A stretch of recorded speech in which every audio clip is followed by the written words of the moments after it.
Baik, kita mulai kuliah kita. Bismillahirrahmanirrahim. Assalamualaikum warahmatullahi wabarakatuh.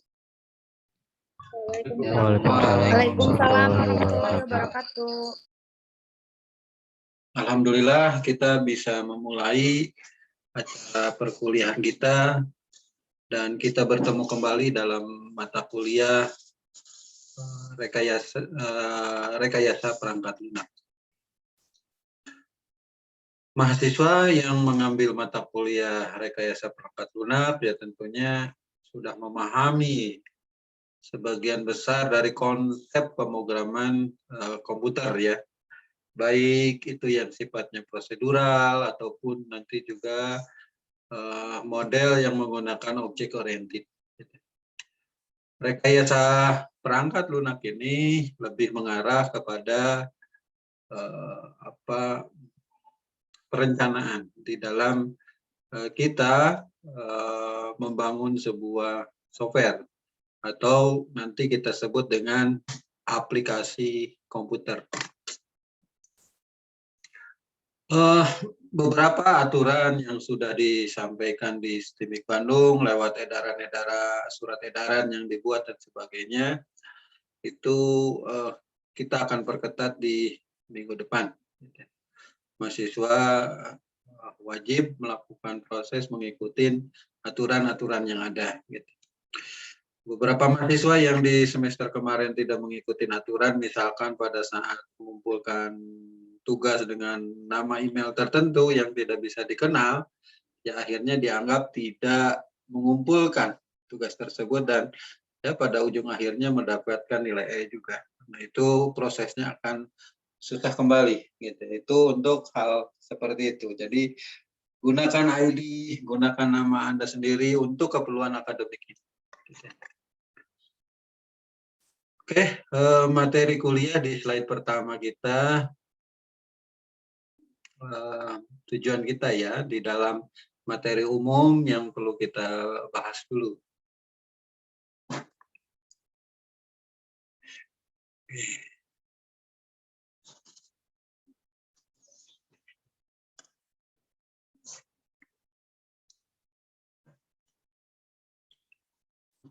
Mahasiswa informatika tentunya pasti mempunyai pengalaman nanti bagaimana membangun sebuah aplikasi, membangun perangkat lunak, membangun software. Ada tahapannya, ada metodenya, ada caranya. Bagaimana melakukan proses itu, gitu. Nah kita di dalam mata kuliah ini akan melihat rincian dasar dari masing-masing tahapan tersebut. Gitu. Nah kemudian juga ya tentunya di dalam proses pengetahuan tersebut perlu juga dicobakan dengan membentuk sebuah sebuah proses sehingga Anda bisa punya pengalaman tentang sudah menjalankan model tersebut. Nah terlepas dari bagian-bagian tersebut tentunya nah ini yang kalau kita belajar di dalam semester 1 atau semester 2 di dalam algoritma, pokok persoalannya sudah jelas. Bagaimana menghitung gaji karyawan, misalkan. Bagaimana membuat program bilangan prima, dan sebagainya. Gitu. Analisa sistemnya nggak terlalu mendalam. Nah, tetapi dalam bagian sini, di dalam proses kita membangun perangkat lunak yang ada, nah proses itu akan jauh lebih mendalam. Bagaimana kita melakukan analisis, bagaimana kita melakukan perancangan, bagaimana kita melakukan code dan tes berikutnya. Nah, bahkan lebih jauh dari itu, kita nanti akan menghubungkan dengan yang dinamakan dengan manajemen project. Gitu. Karena proses kerja di dalam sebuah pembangunan perangkat lunak itu tidak terlepas dari bagaimana proses yang kita laksanakan di dalam manajemen proyek. Saya mempunyai pemahaman. Nah, mungkin Anda nanti akan mendapatkan materi lain, ya silahkan nanti kita diskusikan. Pemahaman saya bahwa pembangunan perangkat lunak akan lebih banyak dilaksanakan secara proyek. Dalam artian bahwa setiap proses pembangunan perangkat lunak itu ada waktu memulainya dan waktu mengakhirinya. Itu tandanya bahwa pekerjaan pembangunan perangkat lunak itu adalah berbasis terhadap proyek, berbasis terhadap proyek. Ya. Nah, jadi lingkup dari proses pembangunan perangkat lunak itu tidak terlepas dari bagaimana kita mengelola manajemen proyek tadi. Nah, ini nanti di akhir mata kuliah ini kita harus bisa membedakan mana pekerjaan yang dilakukan di dalam proyeknya, mana yang dilakukan di dalam pembangunan perangkat lunaknya. Proyek adalah lingkup yang lebih besarnya, kemudian pembangunan perangkat lunak adalah lingkup yang lebih kecil yang ada di dalam manajemen proyek tersebut. Tuh, gitu ya. Jadi di dalam proses manajemen proyek itu ada pembangunan perangkat lunak. Nah, nanti kita perlu membedakan di akhir tadi kita bisa membedakan antara analisa perancangan dan desain sistem, analisa dan perancangan desain sistem. Nah, kemudian nanti di dalamnya ada analisa perancangan dan analisa perancangan perangkat lunak. Jadi ada SDLC untuk sistem, ada SDLC untuk software engineering. Nah, itu nanti bisa dibedakan dalam kaitan ini. Oke. Berikutnya juga bahwa pada saat kita melakukan proses pembelajaran di dalam mata kuliah rekayasa perangkat lunak ini, hal yang utama yang perlu kita pahami dari awal adalah bagaimana kita mendeskripsikan yang dinamakan dengan kebutuhan. Nah, kebutuhan siapa? Nah, itu yang perlu dipertanyakan itu. Kebutuhan siapa? Tentunya kebutuhan penggunanya. Siapa penggunanya? Nah, itu harus sangat-sangat jelas di dalam proses pembangunan perangkat lunak. Gitu ya. Jadi kalau pembangunan perangkat lunak ini untuk anak SD. Nah, anak SD yang mana? Ada kelas 1, ada kelas 2, 3, 4, 5, dan 6. Misalkan media pembelajaran untuk anak sekolah dasar. Nah, itu belum selesai. Belum mencapai requirement-nya. Requirement-nya belum selesai. Karena tadi kita harus spesifik sesuai dengan requirement yang diharapkan tadi. Anak SD yang mana? Nah, bisa saja kita requirement-nya seperti anak SD. Tetapi seberapa besar nantinya sistem yang akan kita bangun. Dari kelompok SD tadi ada kelas 1, 2, 3, 4, 5, 6. Di masing-masing ada semester. Di masing-masing semester ada mata pelajaran. Besar sekali sistemnya. Jadi nanti kita lebih spesifikasikan kepada sistem tertentu. Itulah requirement. Requirement itu sifatnya nanti deskriptif secara umum yang dipahami semua pihak. Saya ingin software itu bisa melakukan proses login. Loginnya di mana saja. Ada login di web, ada login di aplikasi desktop, ada login di aplikasi mobil, sama aja. Misalkan. Atau ya bisa dispesifikkan nanti login hanya dalam satu tempat. Kalau ada tempat lain yang login itu harus dibatalkan. Misalkan. Itu model-model requirement yang diharapkan. Tingkat errornya harus kecil. Tingkat errornya, tingkat keterlambatan data harus seperti apa? Itu bagian-bagian dari proses yang dibentuk di dalam requirement-nya. Requirement itu lebih spesifik nanti di dalam specification. ada requirement didetailkan kepada spesifikasi. Gitu. Jadi itu lebih detailnya gitu. Kita akan membuat absen, sistem informasi absensi. Sistem absensi seperti apa yang diharapkan oleh sistem tersebut? Sistem absen yang menggunakan proses dengan barcode, misalkan. Sistem absen yang menggunakan pengenalan wajah. Untuk model-model yang sekarang, sistem informasi absensi dengan menggunakan pengenalan wajah. Itu specification. Nanti kita menggunakan logik algoritma yang mana di dalam proses pekerjaan tersebut. Nah, kemudian di dalam proses tadi, kita akan mengenal, bukan menggunakan beberapa metodologi yang bisa digunakan untuk keperluan membangun program kita. Urutannya banyak, urutannya panjang yang perlu dilakukan di dalam proses melakukan pembangunan software. Di semester 1 Anda belajar algoritma dan struktur data, itu tidak terlalu rumit persoalan yang ada di dalam membangun sistem informasinya. Tetapi pada saat Anda memasuki dunia bisnis, nah requirement-nya cukup besar. Hasil yang diharapkannya juga cukup besar. Perlu dihitung, perlu diukur, dan sebagainya. Nah, itu membutuhkan yang dinamakan tadi dengan caranya kita melakukannya dengan apa.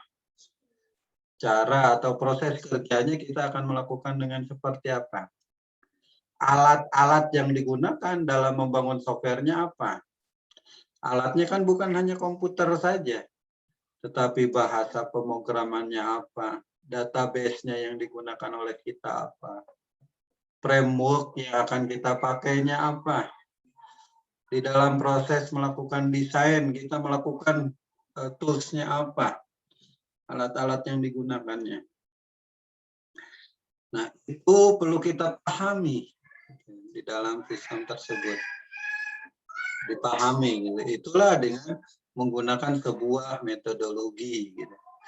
Nah, metodologi itu adalah peta jalan yang perlu kita ikuti. Dengan peta tersebut, maka kita akan sampai kepada tujuan yang diharapkan.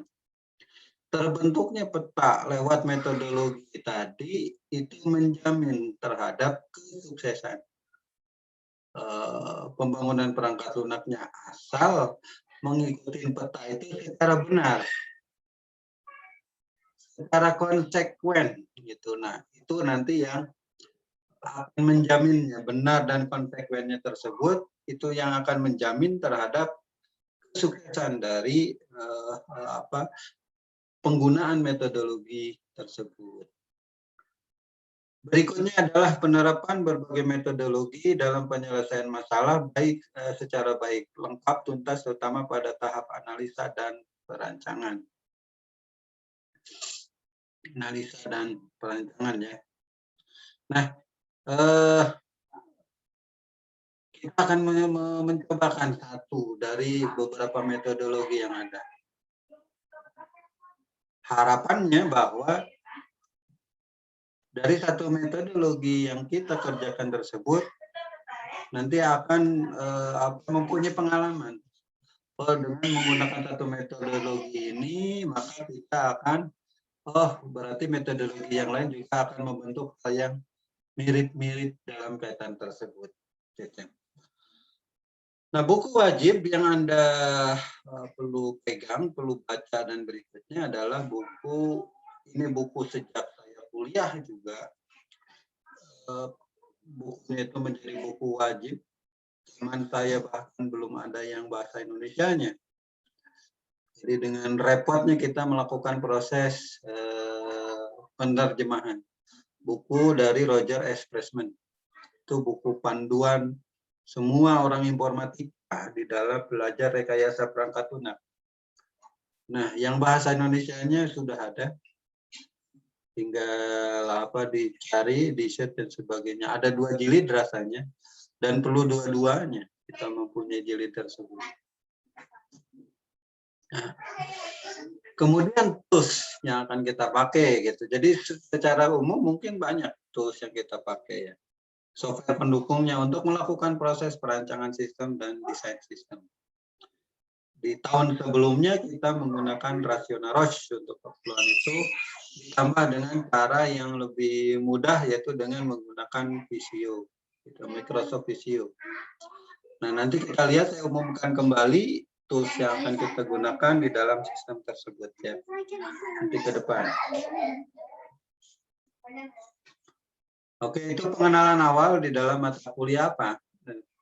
Jadi karena kita bertemu di minggu pertama ini, saya sebagai dosen Anda perlu menyampaikan materi apa yang akan disampaikan, tujuan apa yang akan dicapai di dalam mata kuliah ini. Gitu.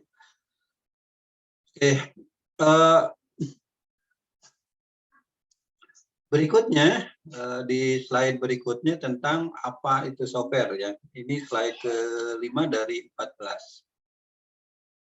Apa itu software? Gitu. Software merepresentasikan masalah di dunia nyata. Masalah di dunia nyata.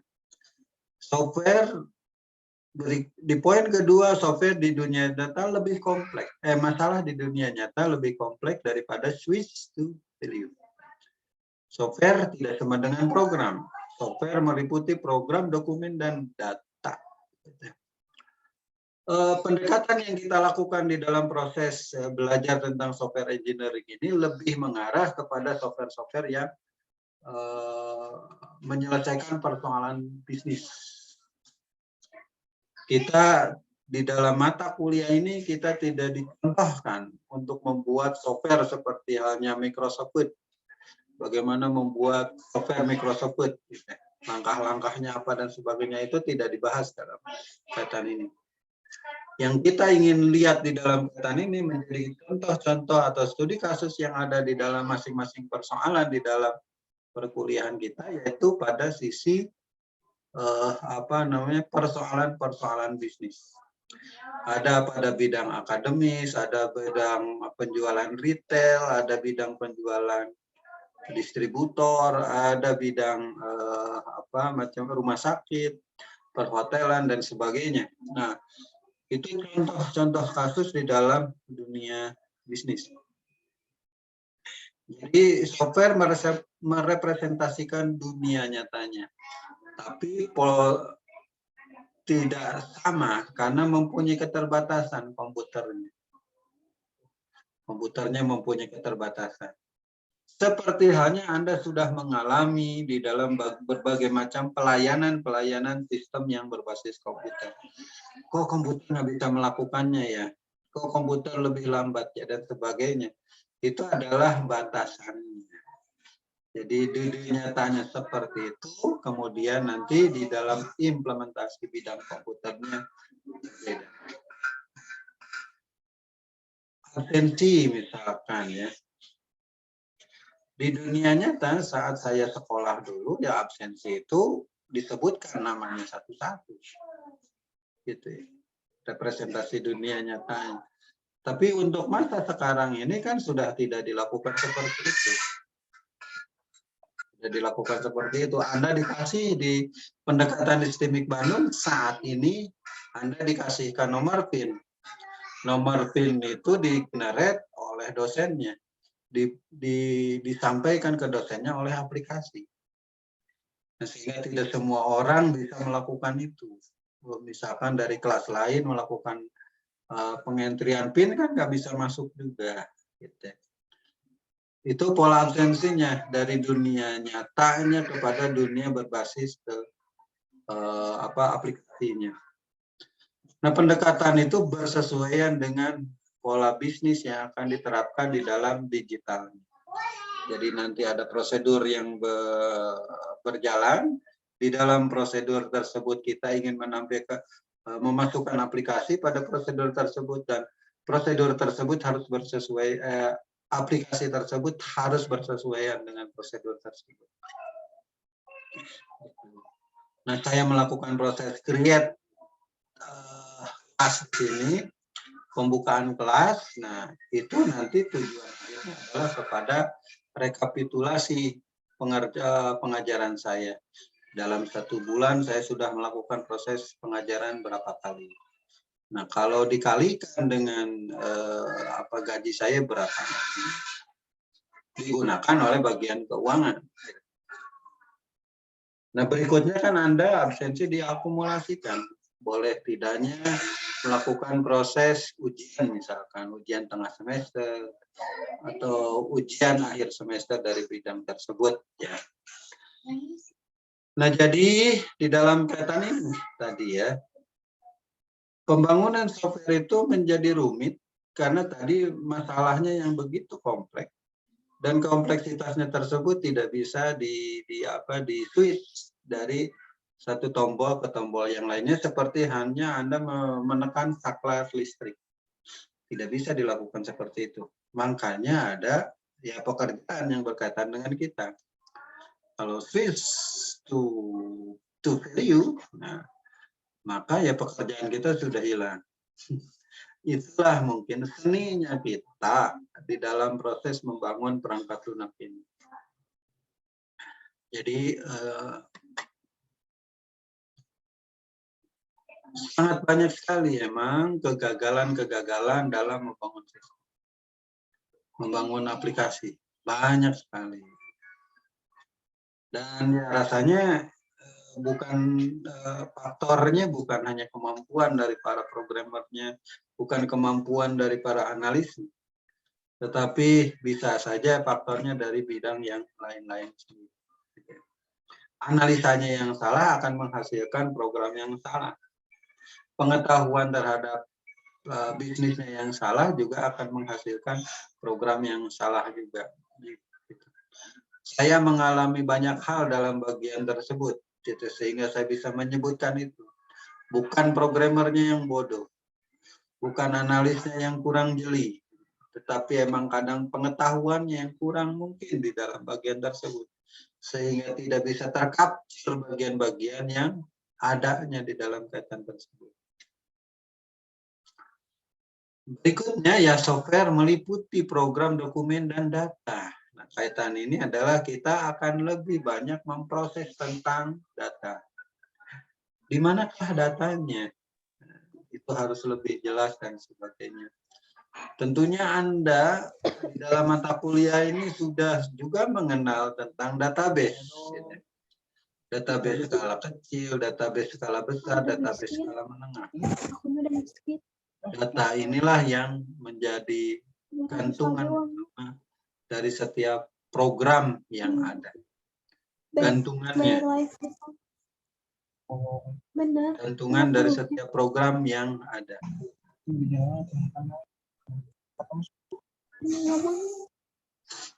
Oke, itu data ya.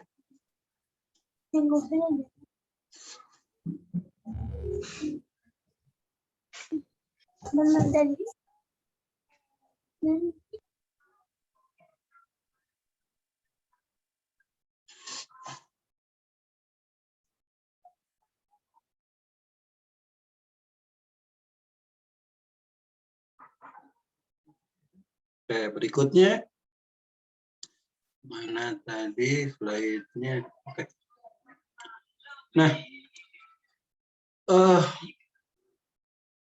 bahkan di dalam teknis pemrogramannya sudah terpisahkan antara program untuk interface aplikasinya dengan program yang ada di dalam database. Dua hal tadi sudah terpisah. Pemrograman di dalam tool database, pemrograman di dalam tool bahasa pemrograman. Itu terpisahkan dan disatukan di dalam satu server tersendiri. Nah, pengalaman saya itu jauh lebih jauh lebih mudah di dalam proses kita merancang dengan berbagai macam interface yang ada. Nah, apalagi dengan pola kerja software sekarang. di mana aplikasi desktopnya harus ada, aplikasi mobile-nya harus ada, aplikasi internetnya harus ada, berbasis webnya harus ada. Nah, maka pemrograman database itu menjadi penting. Maksud saya pemrograman database adalah pemrograman yang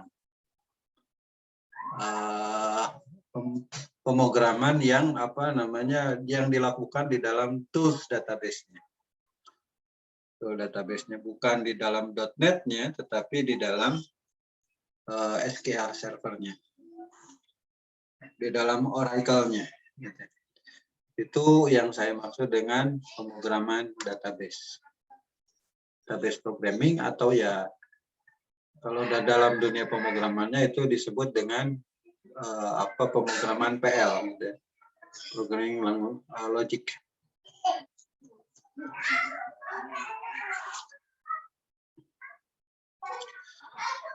Software dibangun atau direkayasa tidak melalui proses manufacturing secara umum. Jadi pada dasarnya software itu dibangun dan direkayasa bersesuaian dengan kebutuhan yang ada, dipaskan gitu. Jadi seperti halnya Anda membuat sebuah baju ke tailor, ke tukang buat baju gitu. Nah, itu adalah software atau aplikasi tersebut gitu, bersesuaian dengan itu gitu. Jadi ukurannya harus pas, bentuknya harus pas. Ukuran pas itu pada waktu itu, mungkin 6 bulan berikutnya bisa berbeda dalam hal kita membangun baju seperti itu. Nah, dalam hal membangun bisnis, software untuk bisnis juga sama. Pas untuk saat ini, belum tentu pas untuk tahun depan. Munculnya absensi PIN seperti ini karena mahasiswa STEMIK melakukan proses pembelajarannya melalui internet dengan menggunakan Zoom. Bagaimana kita melakukan proses absensinya? Muncullah inovasi dengan menggunakan PIN ini. PIN, ya. Nah, kalau perkuliahan dilakukan di STEMIK, tidak cocok itu dengan menggunakan PIN tadi. Cocoknya dengan yang lainnya, yang sudah dikerjakan di STEMIK dulu, yaitu dengan barcode atau dengan menggunakan RFID ya, RFID yang dijalankan di STEMIK Bandung tersebut. Kemudian ada hal yang menarik di dalam kaitan ini, ada yang dinamakan dengan software tidak akan kadaluarsa. Nah, software sebenarnya punya umur. Setiap software itu punya umur. Panjang pendeknya umur software itu terpengaruh pada saat pembangunan perangkat lunaknya. Semakin detail, semakin rinci dan sebagainya dalam kaitan itu, maka kualitas softwarenya semakin bagus. Nah, maka apa yang kita masukkan dalam bagian sini, software tidak akan kadaluarsa, itu memang benar adanya. Nah, tidak kadaluarsanya gimana? Itu memasuki pada wilayah sistem development life cycle-nya, memasuki wilayah sistem development life cycle, di mana di dalam bagian akhir dari bagian itu ada maintenance. Nah, maintenance itulah yang menyatakan bahwa software nantinya tidak akan kadaluarsa dengan proses maintenance tersebut. Nah, cuman persyaratan dari maintenance tersebut kan biasanya maintenance itu sifatnya minor, tidak terlalu banyak perubahan yang ada. Gitu, minor. Nah, cuman melakukan proses penyesuaian yang ada di dalam sistem tersebut. Nah, itu yang kita lakukan di dalam bagian sini. Kemudian juga ada hal yang menarik nanti yang perlu kita juga pahami dari awal. Saya selalu menyebutkan kepada mahasiswa saya di STEMIK Bandung bahwa software itu adalah berupa produk digital yang bisa di-copy kapanpun. yang bisa diperbanyak kapanpun dan berapapun, nggak masalah gitu. Nah, jadi kalau kita membangun, jadi dari dalam konsep poin 2 ini ya, kita dibangun atau direkayasa tidak melalui proses manufacturing secara umum. Nah, proses manufacturing secara umum itu bukan berarti kita tidak bisa di-copy, tetapi sesuatu hal itu ya harus bisa dikopikan ke sistem yang lain. Nanti saya akan cerita lebih banyak di dalam kaitan ini di mata kuliah yang lain kalau nanti kita ketemu, yaitu di mata kuliah manajemen project. Karena bisa mungkin kita bisa melakukan penjualan itu ke banyak pelanggan, ke banyak pembeli, ke banyak konsumen. Jadi kalau software kita itu dibangun khusus untuk satu keperluan, sifatnya nanti akan mahal. Tetapi kalau kita bisa menjual ke 100 customer, berarti nanti kita bisa lebih murah. Ke 1000 bisa lebih murah. Nah, coba Anda lihat di dalam software-software yang ada di dalam Google Play, harganya kan nggak terlalu mahal di dalam Google Play. Gitu. Sebesar aplikasi pengolah gambar misalkan, itu harganya ya mungkin 50.000 gitu. Pengolah gambar yang ada di Play Store. Gitu. Karena dia kan bermainnya dengan menggunakan pengguna yang banyak. Ada juga yang digratiskan tetapi melihat iklan, yaitu cara bisnis yang lain. Cara bisnis yang lain menghargainya. Ya. Menghargainya. Jadi saya ingin sampaikan kepada Anda, saya pernah nonton satu YouTube. Gitu. Berapa sih harga software atau aplikasi kalkulator? Nah, itu ada yang menyatakan saya kasih gratis program kalkulator ya. Emang Anda kan dari mungkin semester 3 dan 4 sudah belajar tentang berbasis aplikasi berbasis GUI ya. Tampilannya kan sudah lebih bagus ya. Di Play Store, kalau kita lihat di Play Store, di Google Play Store ya, aplikasi kalkulator tersebut itu ada yang mencapai 5 juta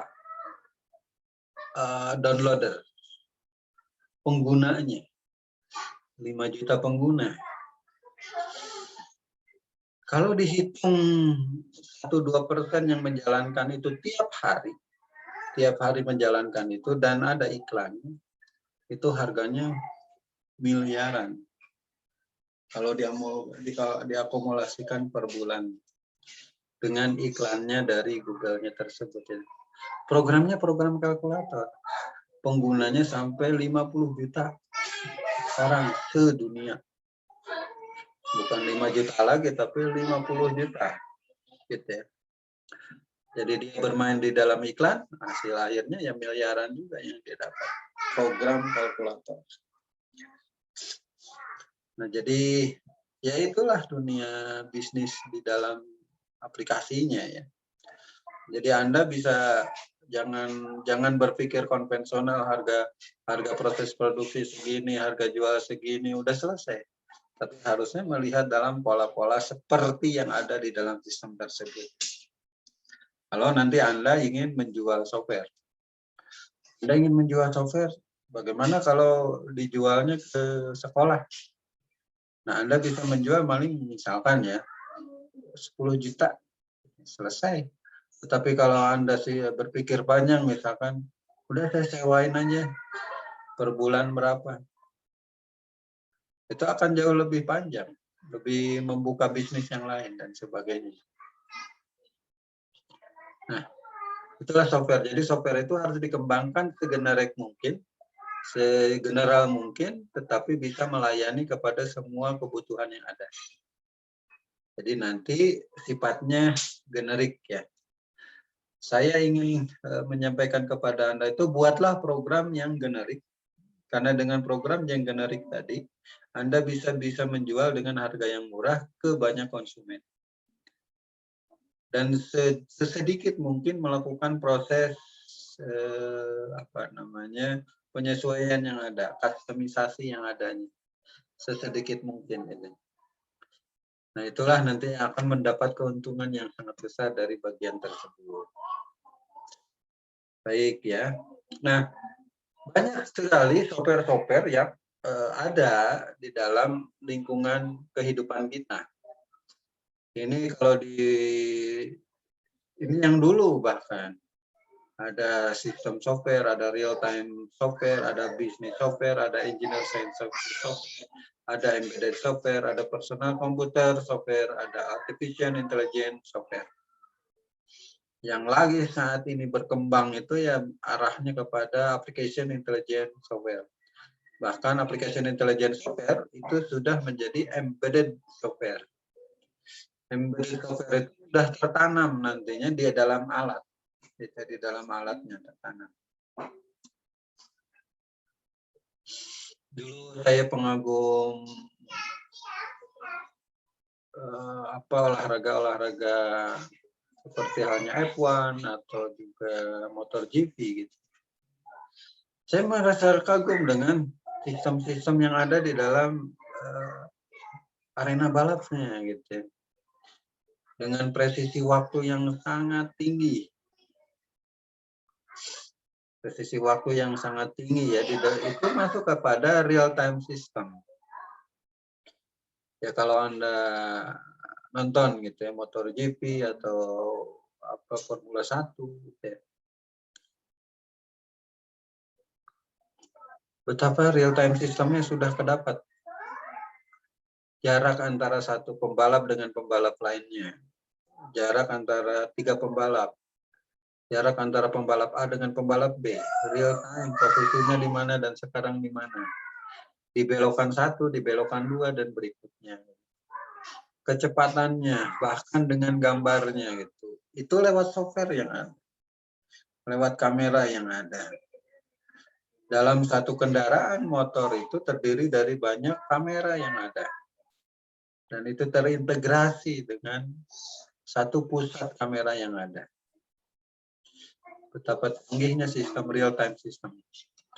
Real time system juga banyak dipakai di dalam dunia penerbangan. Karena itu wajib sifatnya. Si pesawat itu harus bisa mengukur jarak dari tanah ke udaranya ke yang posisi dia di mana. Harus real time. Kalau tidak ya berarti dengan kecepatan dia yang sangat tinggi di pesawat, maka jangan sampai dia menubruk gunung. Karena ketinggian gunung juga ribuan meter gitu ya. Ada yang beberapa. Nah, jangan sampai ketubruk seperti itu. Untuk pesawat-pesawat misalkan helikopter kan yang ketinggiannya tidak terlalu tinggi. Apalagi yang pesawat-pesawat kelas jumbo kan lebih tinggi lagi. Berada di atas awan. Nah, tetapi ada gunung juga yang di atas awan juga. Jadi maksudnya gunung di atas awan itu yang ketinggiannya bisa melebihi dari awan tersebut. Nah, real time system seperti itulah gitu. Jadi banyak sekali sekarang real time system itu dipakai dengan berbagai macam alat, dengan berbagai macam sensor yang ada gitu. Saya pesen Grab, saya bisa mantau Grabnya di mana. Gitu ya, udah sampai mana. Si Mang Grabnya nggak tahu, kita telepon diberitahu, Mang beloknya ke kiri, beloknya ke kanan. Gitu kan. Masuk jalan mana dan sebagainya kan bisa ditelepon lewat real time seperti itu. Nah, kemudian bagian pertama tentang sistem software. Kita sudah tidak bisa bermain, orang Indonesia tidak bisa menjadi distributor dari atau penghasil dari sistem software.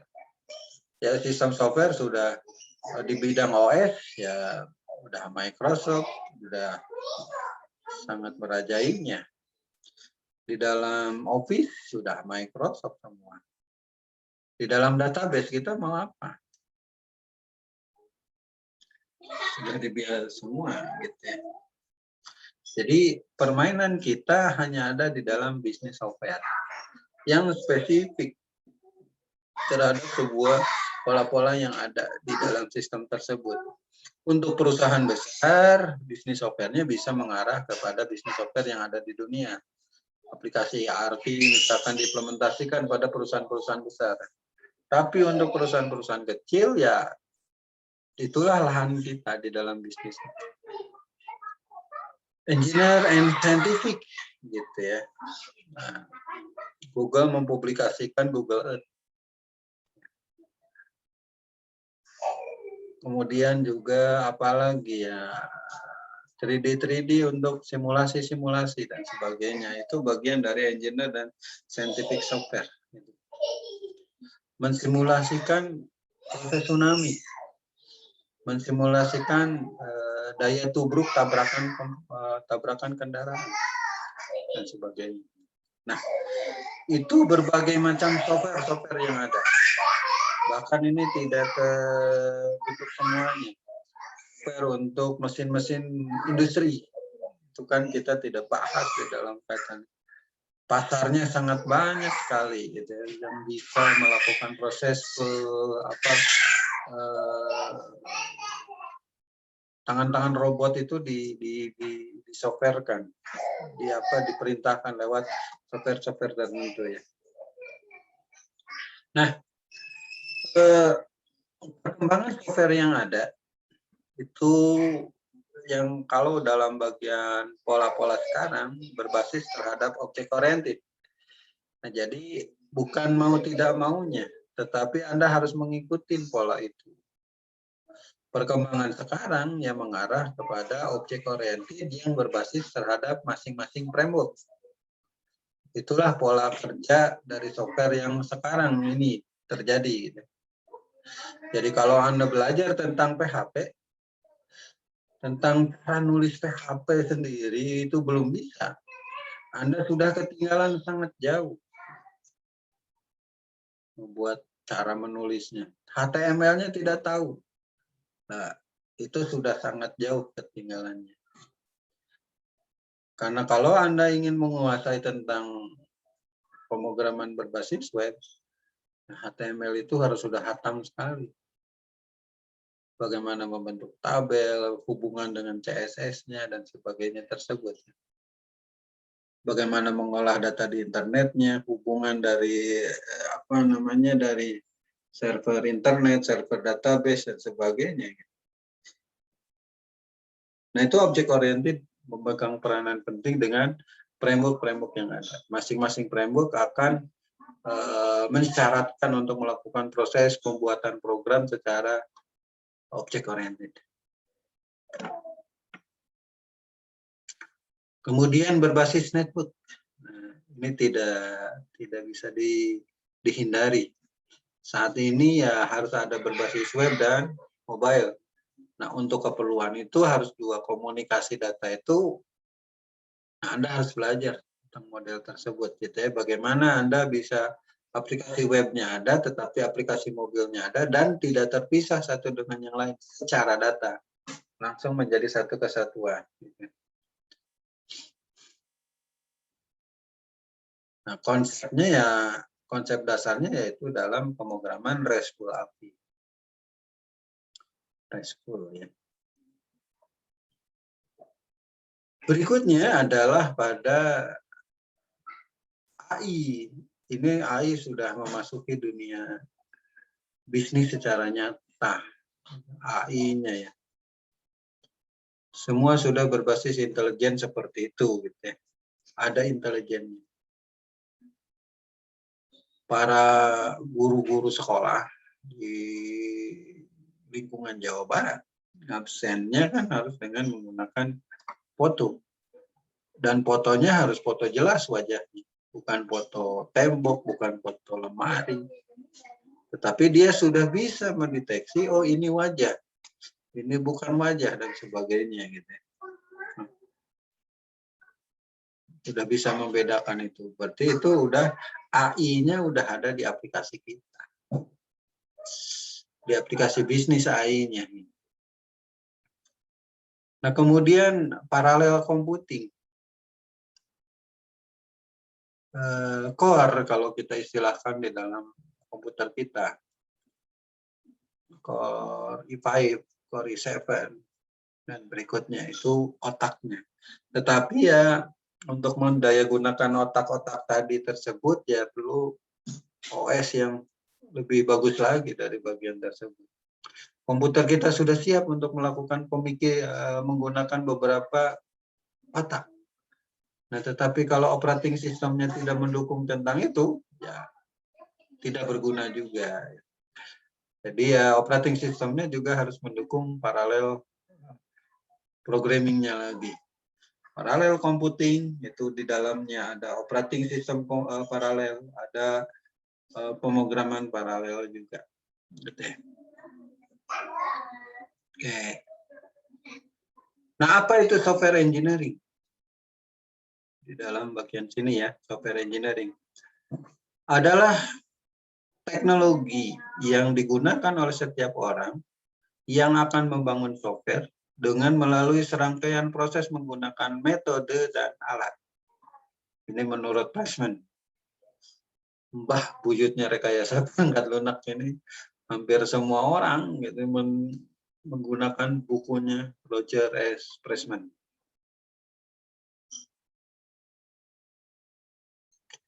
Software engineering, rekayasa perangkat lunak adalah teknologi. Teknologinya berupa apa? Berupa metode dan kumpulan alat yang bisa digunakan untuk membangun software tersebut. Sampai pada tahap perancangan. Berikutnya di dalam codingnya dengan menggunakan bahasa pemrogramannya. Nah, cerita sedikit di dalam generate sistem yang ada, langkah-langkah yang kita lakukan di dalam proses analisa, desain, coding, dan testing, analisa dan desain itu sudah berbasis kepada perangkat lunak, tertulis di dalam perangkat lunak. Misalkan tadi yang saya sebutkan dengan menggunakan rasionaros. Gambar-gambar yang kita buat di dalam proses analisis itu sudah dibantu oleh menggunakan perangkat lunak tadi rasionaros. Bagian mana yang menjadi data, bagian mana yang menjadi tampilan, dan sebagainya. Nah, pada sisi nanti proses to coding, si rasionalos sudah bisa terimplementasi menjadi kode program. Nah, cuman kode programnya masih kosongan. Fungsi nama prosedurnya sudah ada. Nama POM-nya sudah ada, nama prosedurnya sudah ada, tetapi isi dari prosedurnya itu yang belum ada. Itu nanti disisakan untuk para programmer untuk melakukan itu. Nah, jadi kita tidak melakukan proses pembangunan program dari awal. Biasanya dengan yang sudah berbasis konsep object oriented dengan menggunakan bahasa pemodelan dengan UML. Itu sudah tergenerate proses-proses seperti itu. Saya ingin ke PHP, saya ingin ke Java, saya ingin ke C#.NET misalkan ini. Si situs desain tadi sudah mampu untuk membuat code generate seperti itu gitu, dalam prosesnya. Karena ya di dalam object oriented banyak yang kita lakukan proses secara generate. Di generator, diproses secara logik oleh programming. Tidak menggunakan kode satu-satu. Aja yang zaman saya menggunakan pemrograman di zaman dulu, ya kalau ada 1000 baris program, ya 1000 baris program yang harus ditulis. Kalau ada 10.000 sampai 100.000 kode program yang harus ditulis.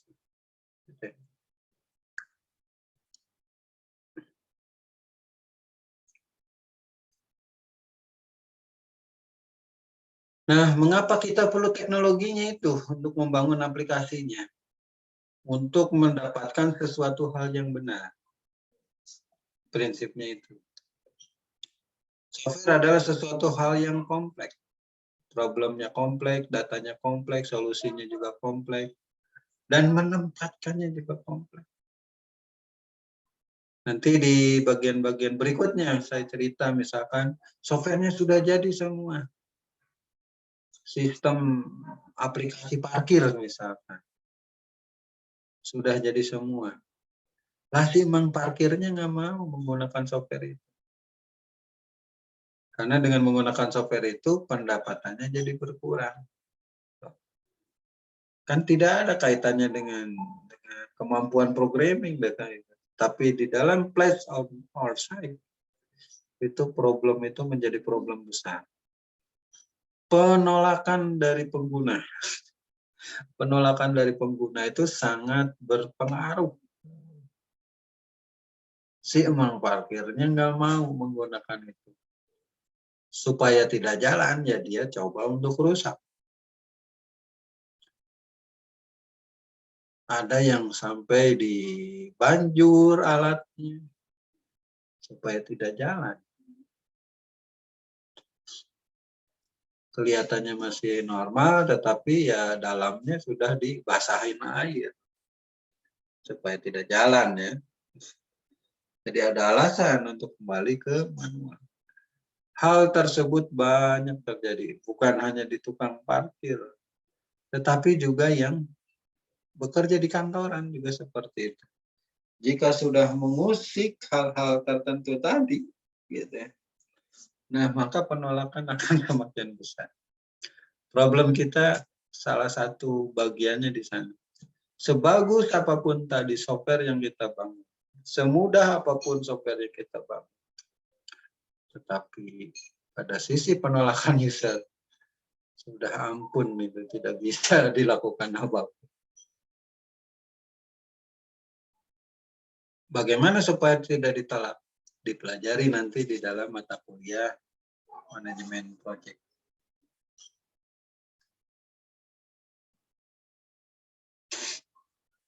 Oke, berikutnya adalah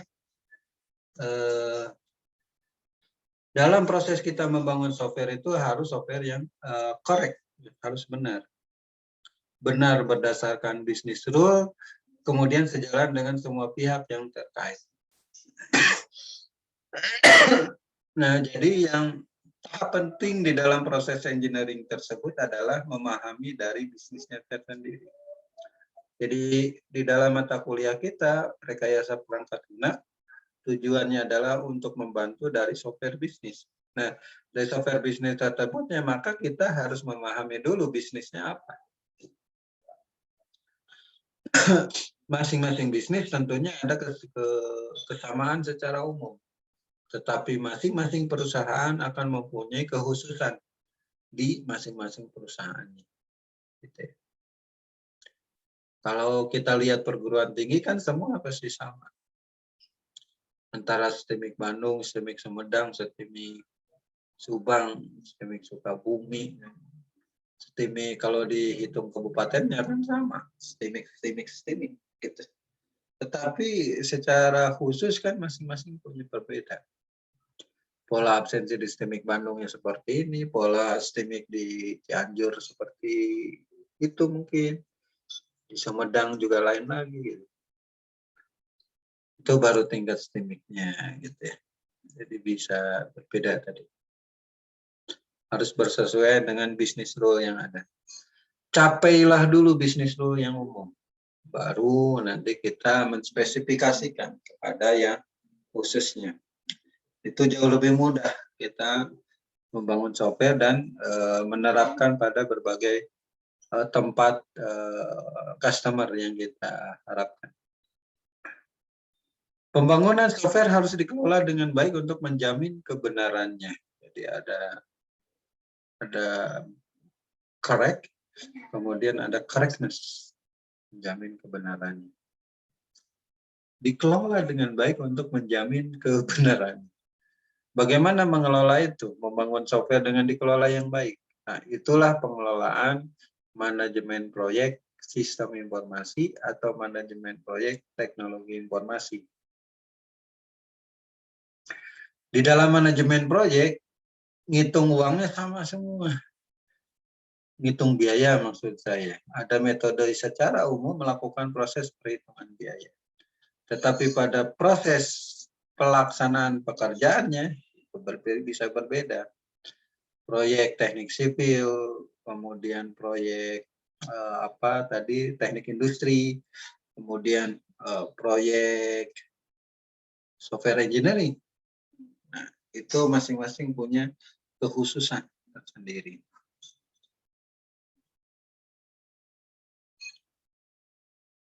Di dalam proses pengelolaannya, karena ya engineer-nya juga berbeda-beda dari kaitan tersebut.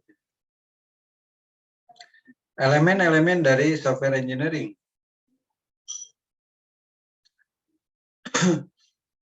Produk software ya, produknya berupa software ya. Di dalamnya ada program, ada dokumen, ada data.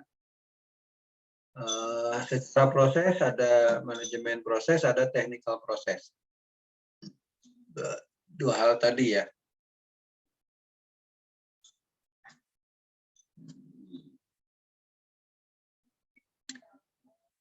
Kita nanti lebih jauh bicara dokumen juga, karena ya dokumen itu menjadi bagian penting di dalam proses pembangunan perangkat lunak yang tidak kadaluarsa. Tadi ya, pembangunan perangkat lunak yang tidak kadaluarsa. Pembangunan perangkat lunak yang tidak kadaluarsa itulah software yang handal. Software yang kualitasnya sangat bagus. Salah satu software yang handal dan sangat bagus tersebut terjamin pada dokumentasi. Jadi pada saat kita membangun sebuah software, pikirkan itu adalah software itu akan ada selama bisnisnya ada. Bukan akan ada selama orangnya ada. Itu bukan. Tetapi akan ada selama proses bisnis itu ada dan perusahaan itu ada. Nah, maka softwarenya itu ada. Gitu. Software di STIMIK Bandung selama ini kan seperti itu. Datang dan perginya orang dari STIMIK Bandung itu tidak berpengaruh terhadap softwarenya. Softwarenya akan selalu ada mendampingi proses bisnis yang ada di STIMIK Bandung. Tuh. Pengelolanya bisa berbeda-beda, pembangunnya bisa berbeda-beda. Gitu. Nah, itu bisa dijamin dengan dokumentasi yang baik. Dokumentasi yang baik. Nah, nanti kita bicara data dan sebagainya. Siapa yang terlibat di dalam software engineering? Bagian akhir ya. Ada di dalam bagian-bagian yang terkait dengan manajemen proyek. Ada yang terkait dengan software developer-nya. Ada yang terkait dengan tenaga support-nya. Karena ada proses manajerial, ya biasanya ada support-nya. Nah, tetapi di dalamnya ada yang intinya sendiri ada di dalam software development itu sendiri. Jadi ada analis, ada desain, dan ada programmer. Untuk istilah-istilah ini bisa berbeda-beda nantinya. Gitu. Untuk masa sekarang ini udah sangat banyak variatifnya. Gitu.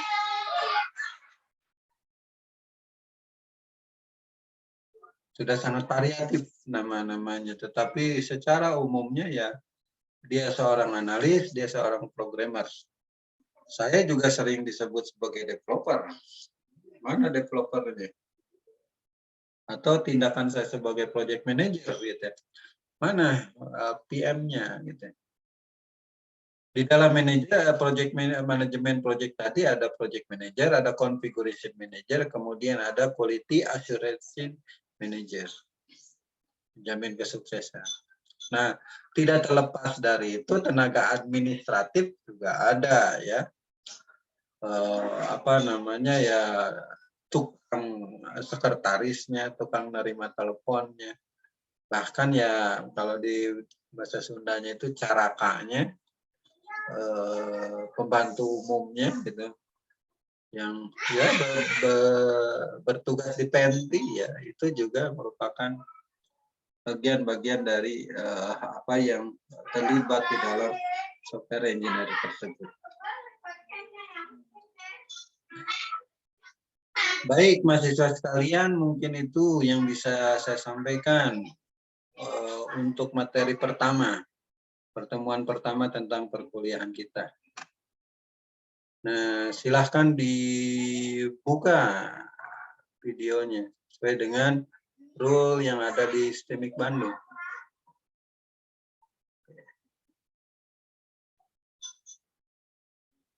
Kalau Anda baca ya di aturan yang dibuat oleh STEMIC Bandung, pada saat melakukan proses JUP, semua orang harus membukanya. Mahasiswa angkatan 20 semua ya, 20. Baru tahun kedua ini sudah mengambil mata kuliah RPL ya. 2001, 2002.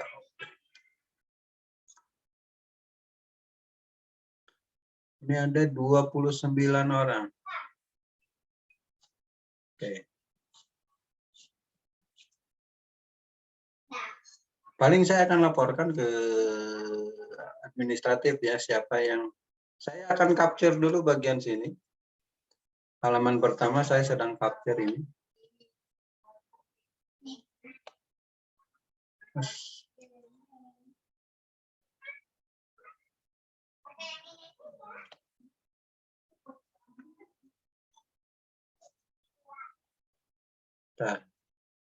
Nah.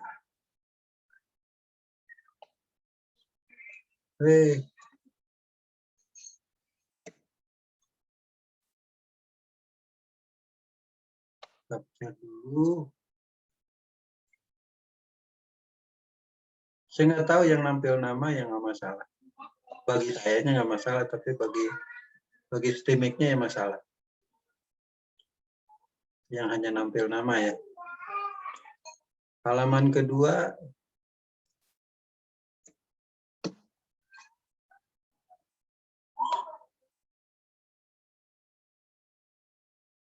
Yang hanya nampil foto juga sama. Apa-apa. Oke. Silahkan kalau ada yang perlu didiskusikan sampai bagian sini. Assalamualaikum, izin bertanya Pak. Boleh, silakan. Boleh dijelasin Pak tentang QA Manager itu apa? QA. Terima kasih. Di dalam betul. software engineering itu ada yang menjamin kualitas dari software. Nah, biasanya QA Manager itu bagaimana kita bisa menguji software itu dengan baik. Quality assurance kan QA-nya tersebut ya. Quality assurance itu dihasilkan dari proses testingnya. Testing yang dilakukan oleh para tester. Nah, testing yang dilakukan oleh para tester itu bukan di akhir dari proses pembangunan perangkat lunaknya, tetapi mulai dari tahap awalnya. Di dalam tahap analisis, itu sudah berkecukupan nggak para tester itu menyatakan itu. Ini kebutuhan untuk desain sudah cukup atau tidak. Nah, para tester bekerja sejak awal. Nah, jadi satu grup tersendiri, satu tim tersendiri yang dipimpin oleh QA manager tersebut. Terutama tadi pekerjaannya adalah untuk melakukan proses testing dari data. Inti dari QA-nya tersebut kan testing data. Nah, testing tersebut misalkan testing dari tampilan. Apakah ini sudah bersesuaian belum dengan tampilan program yang diinginkannya gitu ya. Nah, itu QA ya. Jadi bisa jadi orang QA itu adalah lebih mahir dalam teknik pemrograman, mahir di dalam pengetahuan terhadap bisnisnya itu sendiri, gitu ya. Orang QA, gitu ya. Dan memang saat ini lagi rame-ramenya bagian-bagian dari QA-nya tersebut ya, menjamin kualitas dari softwarenya tersebut. Gitu. Itu mungkin pekerjaan QA-nya, gitu, quality assurance, gitu ya. Menjamin, karena pekerjaan programmer itu pekerjaan membuat algoritma dan biasanya ada di dalam kode programnya. Harus diuji dengan benar algoritmanya tersebut seperti apa, gitu ya. Apakah logiknya sudah memenuhi efisiensi dan efektivitas atau tidak, gitu. Itu dulu ya jawabannya. Silahkan, ada yang lain. Baik, Pak, terima kasih. Oke. Di LMS-nya udah dibagiin, Pak. Materinya belum. Saya belum mengakses untuk yang kelas reguler sore ini, untuk yang LMS-nya. Nanti materi slide kuliahnya akan saya sampaikan di sana ya. Baik, terima kasih, Pak. Oke. Silakan yang lain. Nah, Anda nanti pakai, saya belum distribusikan yang ininya nanti ya di LMS-nya. Apa namanya, background-nya. Ya, mungkin mudah-mudahan minggu ya. Silakan. Kalau ada rekomendasi aplikasinya, Pak, harus apa aja gitu yang di semester ini? Aplikasi apa? Software yang di laptopnya. Untuk mata kuliah ini atau yang apa? Ya, untuk mata kuliah ini. Software untuk mata kuliah ini. Untuk menggambar saja nanti kita menggunakan Visio, menggambarnya ya. Nah, tetapi untuk nanti apa namanya, melakukan proses analisa dan desain berbasis objek, kita akan menggunakan Rasionaros dari IBM. Nah, keywordnya adalah Rasionaros dari IBM. Nah, itu coba nanti Anda cek dulu seperti apa softwarenya. Softwarenya itu berbayar ya. Nanti kita coba yang cari lagi, saya mungkin bisa ini nanti cari lagi untuk yang gratisannya softwarenya seperti apa. Tetapi kemampuannya seperti Rasionaros. Itu yang saya ceritakan tadi, Rasionaros mempunyai kemampuan dalam bidang menggambarkan analisis, desain, coding itu dalam satu kesatuan kerja. Gitu. Code-nya langsung ada, gitu. Oke, silahkan lagi, siapa lagi? Ya, Pak.